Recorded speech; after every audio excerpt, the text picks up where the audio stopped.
कभी कभी कोई तुम्हारे साथ ऐसा खेल खेलता है जो ना तो जीतने के लिए होता है और ना हारने के लिए, बस वो तुम्हें उलझाने के लिए होता है। तुम सोचते रहे कि वो सीधी थी, लेकिन असल में वो तुम्हारे सीधेपन को ही अपनी चाल बना चुकी थी। तुम हर बात को दिल से लेते रहे और वो हर बात को दिमाग से खेलती रही।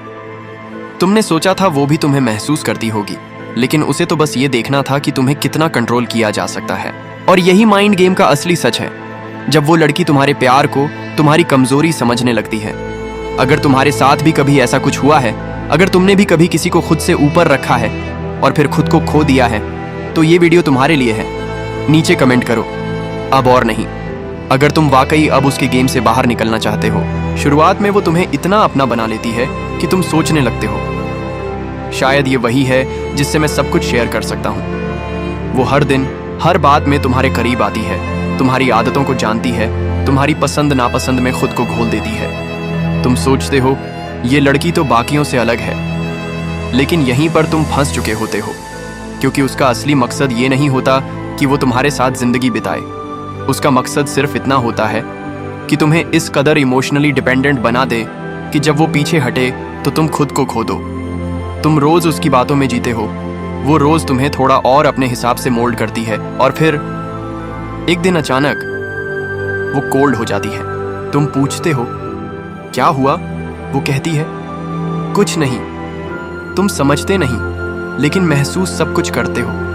और तब तुम्हें समझ आता है तुम अपना दिल दे चुके हो, लेकिन उसने कभी अपना मन तक नहीं दिया था। वो न तुम्हें छोड़ती है और न ही तुम्हारे साथ पूरी तरह जुड़ती है।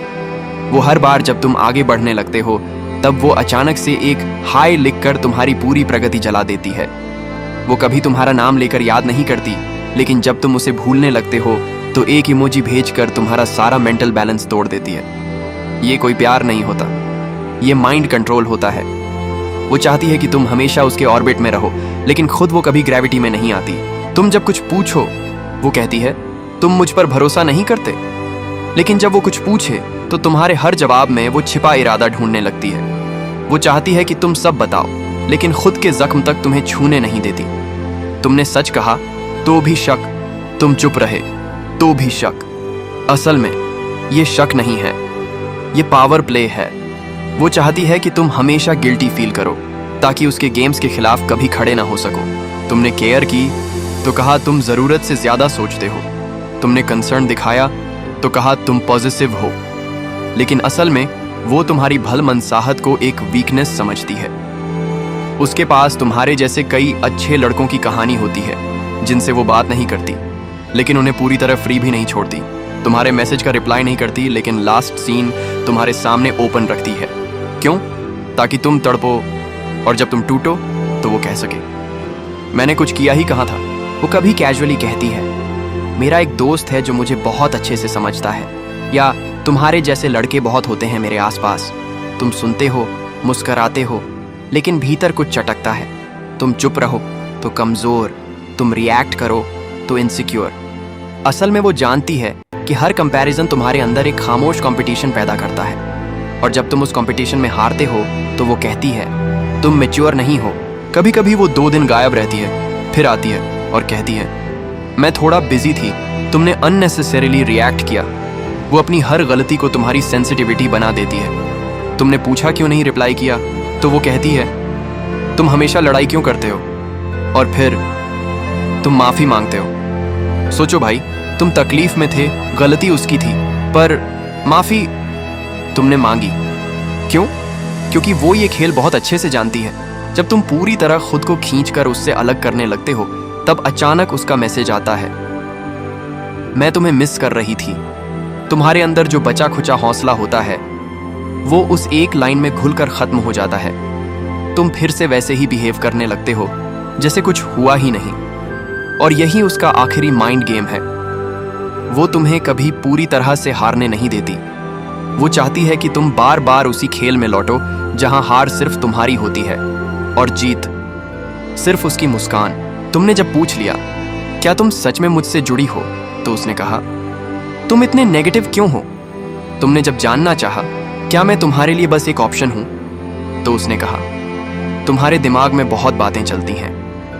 असल में वो तुम्हारे सवालों का जवाब नहीं देती, वो तुम्हें ही सवाल बना देती है। तुम सोचते हो क्लैरिटी मांगना गलत है, तुम सोचते हो भरोसा मांगना गुनाह है, तुम सोचते हो शायद मैं ही ज्यादा सोचता हूं, और यही उसका गेम है।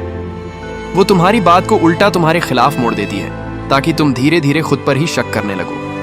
वो अपने हर एक्शन को नॉर्मल कहती है और तुम्हारे हर रिएक्शन को प्रॉब्लमैटिक एक समय के बाद तुम्हें लगने लगता है शायद मैं ही टॉक्सिक हूं, जबकि असल में वो तुम्हारे अंदर गिल्ट का बीज बो चुकी होती है। तुमने जब महसूस किया कि अब बहुत हो गया और तुमने खुद को खींचकर उससे दूर करना शुरू किया तो उसने अपनी कहानी शुरू की। तुम बदल गए हो, तुम पहले जैसे नहीं रहे।